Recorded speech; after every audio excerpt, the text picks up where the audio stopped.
नौशेरो फिरोज ठेकेदार एसोसिएशन के ज़िले सदर मोहम्मद यासीन चांडियो की अॻवानीअ में एहतजाज।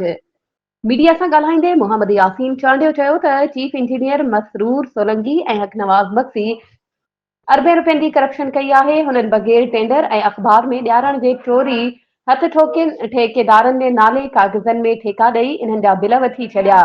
हक़नवाज़ सोलंकी पाण सरकारी मुलाज़िम थी पंहिंजनि मिटनि माइटनि जे नाले ते ठेका खणी बग़ैर कम कराइण जे पैसा हड़प करे थो। समूरे ज़िले में माण्हुनि खे हाउस जा दावा ॾिए थो।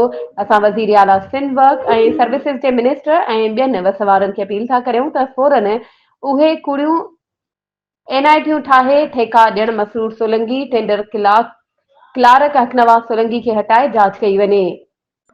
हिननि ॿिन्ही अरबे रुपयनि रोड्स खाते में करप्शन कई आहे। असां हिननि ख़िलाफ़ हाईकोर्ट में विया आहियूं। जल्द नेब में केस दाख़िल कंदासीं।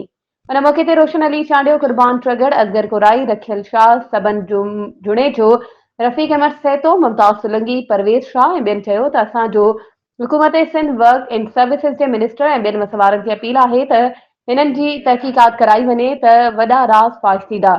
असां समूरे ज़िले जा ठेकेदार इन्हनि ख़िलाफ़ हर महाज़ ते क़ानूनी कार्रवाई कराईंदासीं ऐं हिननि ॿिन्ही करप्टनि खे जेसीं ताईं न हटायो वेंदो त असांजो एहतजाज जारी रहंदो।